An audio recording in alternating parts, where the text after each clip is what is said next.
오늘 아침에 우리가 함께 나눈 말씀은 요한복음 11장 19절부터 27절까지 말씀입니다. 많은 유대 사람이 그 오라버니의 일로 마르다와 마리아를 위로하러 와 있었다. 마르다는 예수께서 오신다는 말을 듣고서 맞으러 나가고 마리아는 집에 앉아 있었다. 마르다가 예수께 말하였다.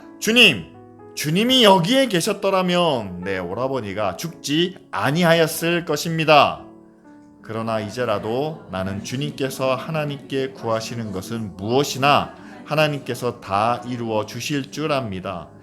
예수께서 마르다에게 말씀하셨다. 내 오라버니가 다시 살아날 것이다. 마르다가 예수께 말하였다.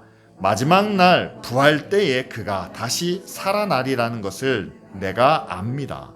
예수께서 마르다에게 말씀하셨다. 나는 부활이요 생명이니 나를 믿는 사람은 죽어도 살고 살아서 나를 믿는 사람은 영원히 죽지 아니할 것이다. 내가 이것을 믿느냐? 다 같이 있습니다. 마르다가 예수께 말하였다. 예, 주님은 세상에 오실 그리스도이시며 하나님의 아들이심을 내가 믿습니다. 아멘.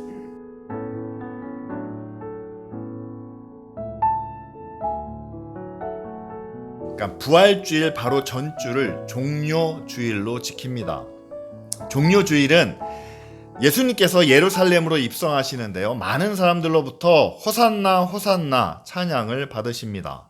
그리고 다윗의 자손, 다윗의 후손이요. 다시 말하면 왕으로 오시는 이여 라는 찬송을 받으신다는 사실이죠. 사람들이 보기에는 예수님이 정말 위대한 지도자 또한 위대한 인물, 선지자로 오시는 그런 영광스러운 모습을 아마 보고 있었을 겁니다. 그러나 예수님은 마음으로 그분이 이 땅에 왕으로 오셨지만 그러나 예루살렘으로 가까이 가면 가까이 갈수록 예수님께는 본인이 져야 하는 십자가가 더 가깝다는 사실을 마음으로 느끼실 수 있었겠죠. 사람들은 호산나 호산나 부르짖는데 예수님은 그 호산나 속에서 십자가의 고난을, 십자가의 죽음을 생각하지 않을 수 없었습니다. 정말 기쁨과 영광과 고난과 아픔이 서로 교차하는 그런 장면이 바로 종료주일의 모습이죠. 그런데 종료주일이 있기 전에 예루살렘으로 멀지 않은 곳에 있는 베단이라는 마을에도 이 기쁨과 슬픔이 공존하는 그런 장면이 나타납니다. 오늘 우리가 함께 읽은 말씀이죠. 베단이라는 지역은요, 예수님과 좀 인연이 많은 곳이기도 합니다. 지도를 통해서 한번 보면은 예루살렘으로부터 한 3km 정도 떨어져 있다라고 합니다. 자, 밑에 있는 지도를 한번 보세요. 베다니가 여러분들 보실 때 오른쪽이죠. 오른쪽 보고 높은 곳에 보면 그곳이 이제 베단입니다. 예루살렘으로 향하면서 점점 더 낮아집니다. 겟세마네도 나오고요. 맨 아래는 기드론 골짜기가 있고요. 그리고 난 다음에 이제 예루살렘을 향해서 점점 더 올라가고 헤롯의 궁전, 성전이 나오는. 따라서 예루살렘으로부터 멀지 않았기 때문에 성경을 보면은 예수님께서 예루살렘에 머무실 때 잠은 베다니에서 주무시는 적도 있었습니다. 그리고 종료주일 때 예수님께서 어린 나귀를 타고 가시잖아요. 그럼 그 어린 나귀를 어디서 구했느냐? 제자들이 베다니에서 그 나귀를 구하는 장면이 성경에 나타나고 뿐만 아니라 예수님의 장례를 준비하기 위해서 귀한 향유를 예수님께 붓는 장면도 바로 이 베다니에서 일어나고 누가복음 10장에 보면 예수님께서 그 베다니를 지나실 때 예수님을 대접하기 위해서 예수님을 초대했던 두 자매가 있죠. 오늘도 말씀 가운데 나타나는 마르다와 마리아. 마르다는 열심히 일하면서 음식으로 예수님을 대접하려고 했다면 마리아는 예수님의 발 앞에 앉아서 그 말씀을 경청하면서 예수님을 대접했던. 자, 이 두 자매의 모습을 통해서 예수님께서 뭐라고 말씀하십니까? 예수님은 많은 것으로 섬기고자 하는 마르다도 귀하고 복되지만 그러나 예수님과 함께 좋은 것을 선택한 마리아도 그것을 빼앗기지 않을 것이다. 이렇게 말씀을 주고 계시죠. 자, 이 모든 것을 다 종합해서 보면은요, 예수님과 마리아, 마르다는 아주 가까운 사이라는 것을 알 수 있습니다. 예수님께서 자주 왕래하시기도 하고, 또한 예수님을 아주 귀하게 대접했던 이 두 자매에게 정말 엄청난 사건이 벌어지는데, 바로 자신의 오빠인 나사로가 위중한 가운데 큰 병에 걸리게 되었다는 사실이죠. 그런데 여러분 한번 생각해 보세요. 자기 오빠가 병에 걸렸는데 그 당시에는 뭐 의사나 의술이 뭐 잘 발달되지 않았기 때문에 제일 먼저 누구를 찾겠습니까? 이 병을 고칠 수 있는 분, 그분이 누구냐? 바로 예수님이다. 그래서 예수님께 즉각 사람을 보내서 나사로가 지금 죽게 되었습니다 라는 소식을 전하는 그런 장면이 오늘 우리가 읽은 요한복음 11장 앞부분에 나오게 됩니다. 자, 이들에게는 어떤 믿음이 있었습니까? 예수님께서 오시면 우리 오빠가 나사로가 어떤 병에 걸렸든지 우리는 알지 못하지만, 그러나 예수님은 그것을 고쳐 주실 수 있다라는 그 믿음을 가지고 있었죠. 뿐만 아니라 예수님께서 한 번 더 채근하시지 않습니까? 나를 믿으면 너희 오빠가 살 것이다. 그랬을 때에 한 번 더 고백을 하죠. 네, 마지막 날에 주님이 하나님의 아들이신데 그 주님이 심판하시는 그날에 우리 오빠도 부활할 것을 내가 믿습니다. 참 귀한 믿음이에요. 그런데 이런 귀한 믿음과 신앙 고백 이전에 우리가 한 가지 이상한 점을 발견할 수 있다는 사실이죠. 우리가 같이 읽지는 않았지만 나사로가 위중한 가운데 있다는 소식이 들려질 즈음에 예수님께서 이렇게 말씀하십니다. 11장 4절 말씀에 예수님께서 그 소식을 들으시고 말씀하시는 거예요. 이 병은 죽을 병이 아니라 하나님의 영광을 위해서, 하나님의 영광을 드러내기 위해서 하나님께서 주신 그런 병이다 라는 말씀이죠. 그래서 사람들이, 제자들이 그렇게 생각합니다. 아, 예수님께서 가시면 고쳐주시겠구나, 치유의 능력을 나타내시겠구나 라고 이렇게 기대를 했다는 사실이죠. 그런데 예수님께서 그 순간 좀 이상한 행동을 하십니다. 그 이야기를 듣고 바로 가셔야 하는데, 위급하다는, 위중하다는 이야기를 듣고 그 자리를 떠나셔야 하는데, 말씀을 보면은요, 이틀 정도 그곳에 더 유하셨다라는 표현이 나타납니다. 그리고 난 다음에 14절 말씀에 이렇게 말씀하시는 거예요. 그들에게 밝히 말씀하십니다. 나사로는 죽었다. 아니, 앞에서는 죽을 병이 아니다 라고 말씀하셨는데 14절에는 나사로가 죽었다 라고 이렇게 말씀하고 계신다는 사실이죠.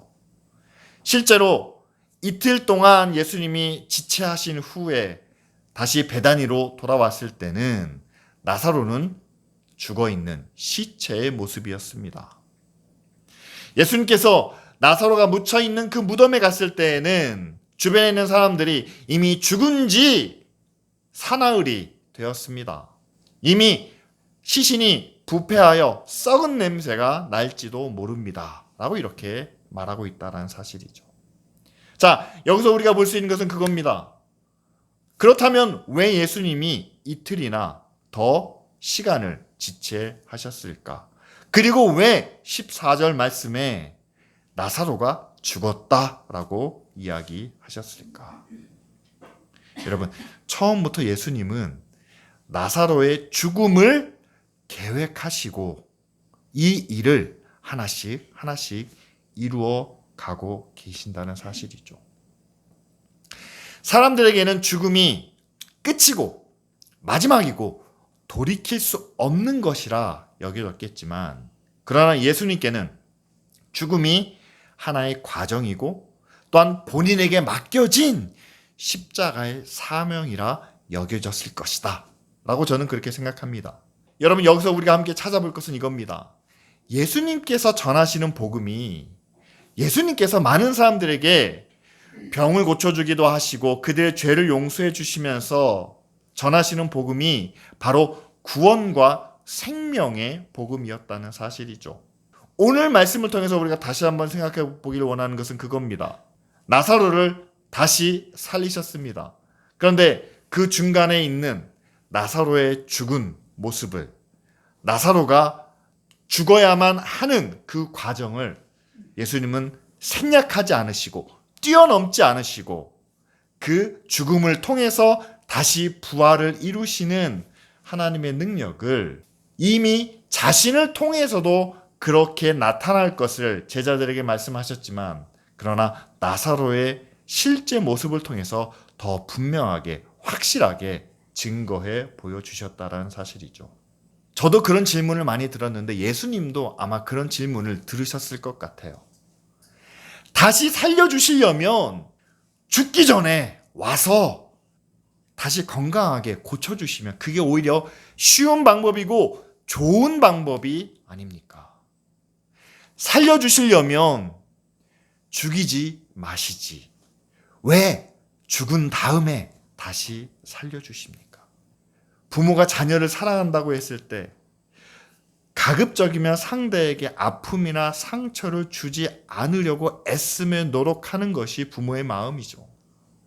그래서 어렵고 힘든데 언제 어떻게 도와주는 것이 가장 좋을까라고 했을 때 그 사람이 너무 힘들기 전에, 너무 아프기 전에, 너무 괴로워하기 전에 찾아가서 도와주고 힘이 되어주는 것이 아프고 힘들고 고생은 고생대로 다 하고 난 다음에 도움을 주는 것보다는 더 나은 모습이다라고 우리는 생각을 합니다.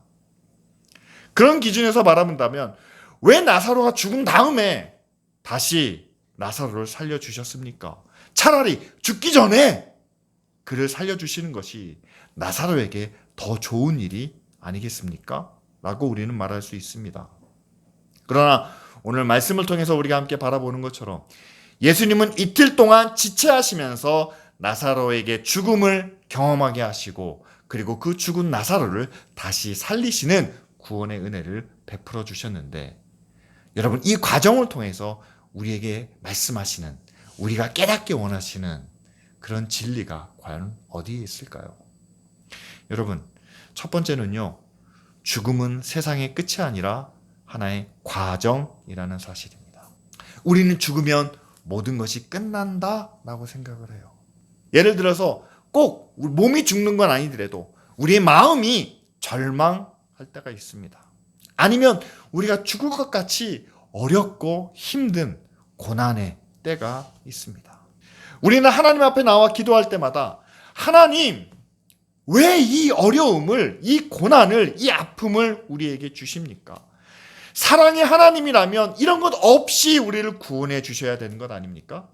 내가 하나님을 믿기 시작한 그때부터 하나님의 은혜가, 하나님의 사랑이 우리에게 임하여 그때부터 조금씩 나아지고 조금씩 편안해지고 조금씩 기쁘게 되고 즐겁게 되고 삶을 누리는, 그것이 정말 우리를 위하시는, 우리를 사랑하시는 하나님의 은혜고 하나님의 축복이 아닙니까? 왜 우리가 믿은 후에 더 바닥으로, 더 밑으로, 더 고생 가운데로 떨어지게 하십니까? 나사로를 통해서 우리가 얻을 수 있는 답은 그겁니다. 하나님은 우리에게 영원한 생명을 주시는데 죽음을 뛰어넘는, 죽음을 그냥 스쳐 지나가는, 아니 죽음을 빼놓고 그냥 우리를 영생으로 인도하시는 그런 구원이 아니라 우리에게 죽음을 경험하게 하시고 그것을 거쳐서 하나님 나라에 들어가게 하시는 그런 구원을 우리 가운데 허락해 주신다는 것을 우리는 알 수가 있습니다. 예수님도 십자가를 통해서 부활하시고 또한 구원을 이루어 주셨습니다. 예수만이 아닙니다. 사도 바울도 다메섹에서 예수 그리스도를 만날 때 여러분 그가 그 자리에서 엎드려집니다. 상징적으로 앞을 보지 못합니다. 며칠 동안 먹지도 못합니다. 그리고 난 후에 그가 달라집니다. 뭐가 달라집니까? 지금까지 그가 바리새인으로, 공회원으로 그가 누려왔던 모든 특권과 자격을 다 내려놓습니다. 사회적으로 죽은 거죠. 세상적으로는 죽은 것과 마찬가지죠. 그렇게 가장 낮은 자리에서 다시 예수 그리스도의 사도로, 제자로 그의 삶을 시작하는 모습을 우리는 볼 수 있지 않습니까? 구약에서도 여러분, 이스라엘의 가장 위대한 지도자가 모세입니다. 애굽에서 40년 동안 왕궁에서 자랐습니다. 모든 지식과 권력을 다 소유할 수 있는 그 자리에서 모세가 이스라엘 백성들을 이끌어내는 지도자로 쓰임받은 것이 아니고 40년 왕궁에서 살았다면 40년 광야에서 양을 치는 목자로 살았다는 사실이죠. 지식이나 권세나 모든 것을 다 잃어버린 후에야 그는 하나님의 부르심을 받고 이스라엘 백성들을 인도하는 지도자가 되지 않았습니까? 일일이 열거는 하지 않겠지만 다윗도 바닥에서 시작했고요. 요셉도 애굽의 감옥에서 그가 시작했다는 사실을 우리는 너무나도 잘 알고 있습니다. 따라서 하나님의 구원은 우리가 가장 좋을 때, 우리가 가장 왕성할 때, 뭔가 내가 가졌다라고 생각했을 때 이루어지는 것이 아니라 그 자리에서 가장 낮은 자리로 우리를 인도하시고 그 가장 낮은 자리에서 다시 우리를 일으켜 세우시는 하나님의 구원의 은혜를 경험하게 하신다라는 사실을 오늘 나사로의 모습을 통해서 우리가 함께 생각할 수 있습니다. 그렇다면 왜 그렇게 이 죽음이라는 과정이 우리의 구원에 있어서, 우리의 믿음에 있어서 필요한 것일까요?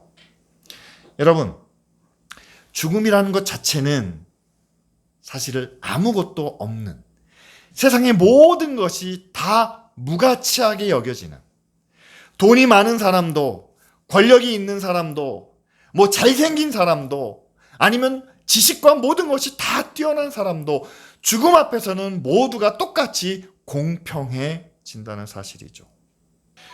하나님께서는 죽음이라는 그 하나의 위대한 사건을 통해서 이 땅에 있는 모든 것은 다 하나님 앞에 똑같은 존재라는 것을 우리에게 말씀하시고 또한 우리에게 가르쳐 주시는 것 같습니다.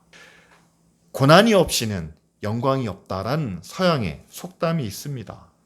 그것이 어디서부터 유래했는지는 모르겠지만 저는 성경에서부터 유래됐다고 믿습니다.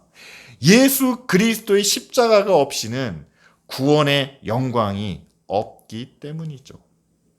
그런데 예수님의 십자가는 어떤 십자가입니까? 예수님 자체가 의로우시고 예수님 자체가 선하시기 때문에 예수님은 자신의 죄가 아닌 모든 사람의 죄를 위해서 그 십자가를 지셨습니다. 따라서 십자가를 지실 때 예수님께는 별로 큰 변화가 나타나질 않아요. 그런데 그 예수님의 십자가에 저를 한번 대입해 봤습니다. 제가 만약에 기쁜 우리 교회를 위해서 제가 십자가를 진다면, 제가 여러분들을 위해서 십자가를 진다면 그 십자가가 제 몸에 못자국을 내고 제가 피를 흘리고 제가 죽어야만 하는 그런 십자가가 아니라 여러분들의 죄를 내가 대신 감당하기 위해서 제가 가진 모든 것을 다 내려놓고 하나님의 의로운 구원을 위해서 십자가를 져야 한다면 저는 그때 하나님 앞에 내 자신을 내려놓는, 내가 생각하고 내가 기대하고 내가 바라고 내가 꿈꿔왔던 그 모든 것을 다 내려놓아야만 하는 그런 고난을 겪을 수밖에 없겠구나 하는 생각을 하게 되었습니다. 여러분 생각해 보세요. 부모님들은 자녀들을 위해서 십자가를 지십니다. 10개월 동안 어머니는 그 생명을 배 안에, 태중에 품고 계셔야만 합니다. 먹고 싶은 것, 하고 싶은 것, 뭔가 누리고 싶은 것 다 아이를 위해서 참고 절제하십니다. 낳은 후에는 어떻습니까? 아이를 위해서 내 시간도, 내 노력도, 내 꿈도 다 희생하십니다. 바로 자녀라는 내가 가장 사랑하는 그 대상을 위해서, 내가 감당해야 될 십자가를 위해서 희생하고 헌신하게 되는 거죠. 우리는 그것을 너무나 자연스럽게 생각합니다. 우리가 져야 할 십자가가 내가 사랑하는 가족을 위해서, 또한 내가 사랑하는 하나님과 교회를 위해서 뿐만 아니라, 우리가 져야 할 십자가는 하나님의 나라를 위해서, 아직 구원받지 못한 저 사람들을 위해서 우리가 함께 져야 할 그 믿음의 십자가도 있다라는 사실이죠. 그 십자가를 우리가 함께 지고 나아갈 때야만 세상에 하나님의 구원이 이루어진다는 사실입니다. 내가 원하는 것, 내가 바라는 것, 내가 계획한 것, 목표로 했던 것을 정말 하나님 앞에서 내가 내려놔야 할 때가 있다라고 느끼신 것처럼, 여러분, 이 세상에서 하나님의 의를 위해서, 하나님의 나라를 위해서 우리가 져야 할 십자가는 때로는 하나님의 의를 이루기 위해서 우리의 욕심을, 우리의 야망을 내려놓아야 하고, 선한 일을 이루기 위해서 내가 갖고 싶은 것을, 내가 원하는 것을 포기해야만 하는, 그것이 바로 지금 우리가 함께 나눠야 할 그런 십자가의 모습이라는 사실이죠. 사도 바울이 자신이 져야 할 그 십자가에 대해서 이렇게 이야기를 합니다. 로마서 8장 17절 말씀이에요. 우리는 하나님의 자녀인 것과 동시에 또한 그분의 기업을 물려받은 상속자라고도 말합니다.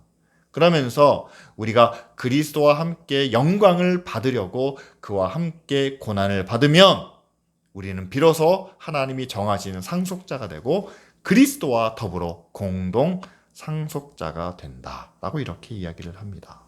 예수님과 함께 고난을 받는, 그것은 바로 앞에서 말씀드린 그 십자가의 모습이겠죠. 저와 여러분들이 함께 져야 할 십자가는 하나님의 뜻을 위한, 그리고 하나님의 나라를 위한 십자가입니다. 교회가 십자가의 한 부분이기도 하고요. 또한 교회를 통해서 우리가 함께 이루어 나가는 선하고 의롭고 또한 하나님의 구원을 증거하는 일들이 바로 우리가 감당해야 하는 그런 십자가죠. 그런데 그 십자가를 여러분, 우리는 종교적인 테두리 안에서만 지켜나가는 것이 아니라 우리의 삶의 모든 영역에서 함께 지고 나아가야 한다라는 사실입니다. 예수님도 모든 사람을 함께 만나고 누군가와도 대화하고 또한 그들을 고치시고 또한 그들에게 모든 능력을 행하실 때마저도 그분은 변함없이 자신의 십자가와 함께 또한 맡은 사명을 감당하셨다는 사실입니다. 저는 우리가 함께 져야 할 십자가의 모습이 바로 이런 모습이다라고 생각을 합니다. 제가 여러분들을 위해서 져야 할 십자가가 있다면 저는 개인적으로 여러분들의 삶 속에, 여러분들이 교회 안에서뿐만 아니라 돌아가서 가정과 직장 가운데서 여러분들의 삶의 순간순간마다 하나님이 함께 하십니다. 하나님이 지켜보고 계십니다. 그리고 그 하나님이 여러분들이 고난 가운데 있을 때, 여러분들의 생명이 위험한 가운데 있을 때, 여러분들의 믿음이 흔들릴 때 여러분들을 지켜주시고 여러분들을 붙잡아 주실 겁니다. 자, 그런 믿음이 우리 한 사람 한 사람에게 나타나기를 바라는 마음으로, 그런 변화가 우리 모두에게 일어날 수 있도록 그렇게 말씀을 전하고 가르치고 훈련하는 것이 저는 저에게 맡겨진 사명이고 또한 십자가라고 믿습니다. 그러다 보니까 여러분, 우리가 함께 모여 있을 때 기쁘고 즐겁고 행복한 것만으로 여러분, 우리가 각 가정에 돌아가서 또한 우리가 직장에서나 사회 속에서 하나님이 우리와 함께 하신다는 것을 정말 우리가 뼈저리게 느끼기는 어렵다라는 사실이죠. 오히려 그것보다는 여러분들의 삶 속에서 하나님이 함께 하신다는 것을 여러분들이 마음과 여러분들의 생각과 여러분들이 뼛속 깊이 느끼지 못한다면 오히려 여러분들의 믿음은 거짓 믿음이고 위선적이고 잘못될 수 있습니다 라는 이런 책망으로 더 많은 시간들을 할애하는 것이 아닌가, 저는 그렇게 스스로 변명을 하고 있습니다. 예수님께서 우리에게 주시는 구원을 다시 한번 생각해 보기를 원합니다. 저는 분명히 나사로를 구원하실 때 굳이 그를 죽이시지 않아도 된다라고 믿습니다.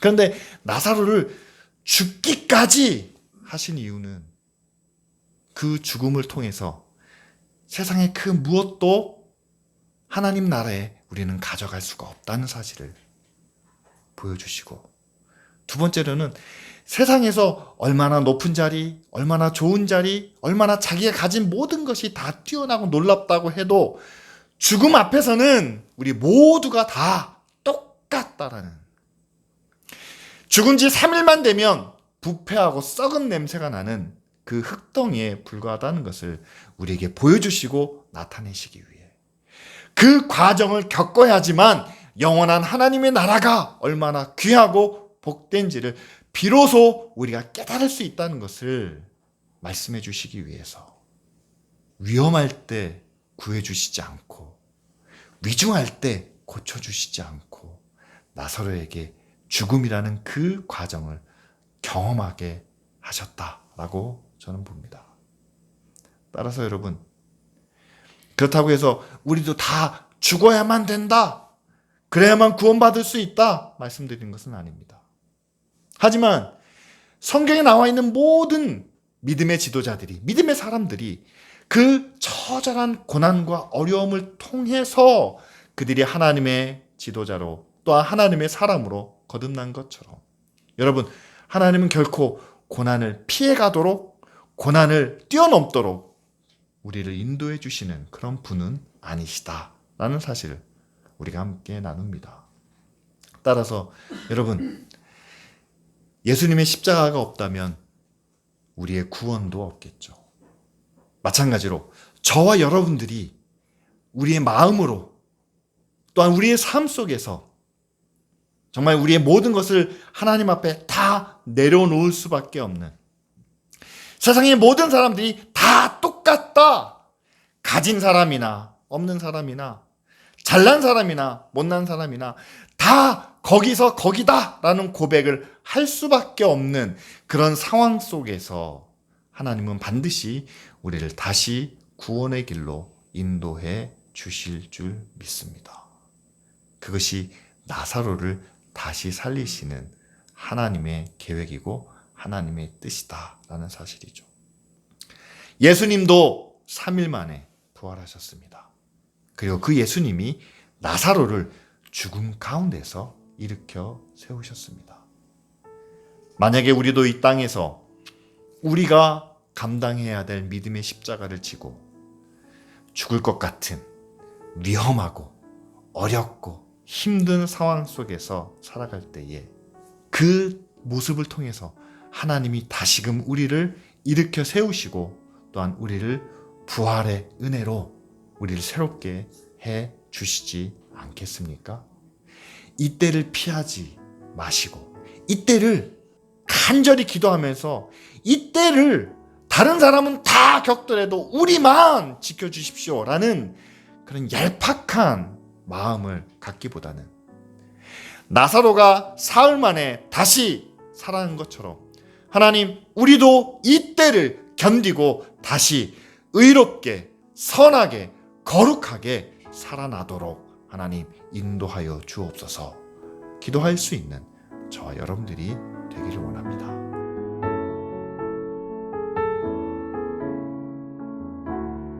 하나님의 아들이 이 땅의 구원자로 또한 다스리는 왕으로 오셨지만 뿐만 아니라 그 자리에서 우리를 위하여 대신 십자가를 져야만 하는 그 고난과 죽음이 놓여 있음을 함께 바라봅니다.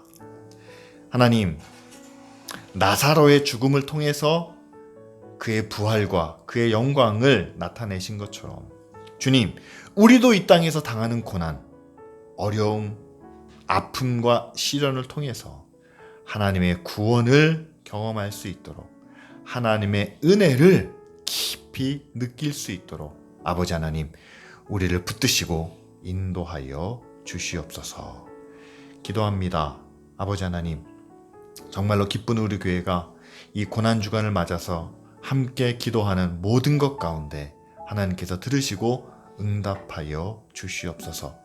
교회를 위해서 기도하고 믿음의 가정을 위해서 기도하며 이 나라와 이 사회 그리고 이 땅에 있는 모든 자연 만물들을 위해서 우리가 함께 기도할 때에 하나님, 우리를 통해서 하나님의 구원을 나타내 주시옵소서. 감사드리며 예수 그리스도의 이름으로 기도합니다. 아멘.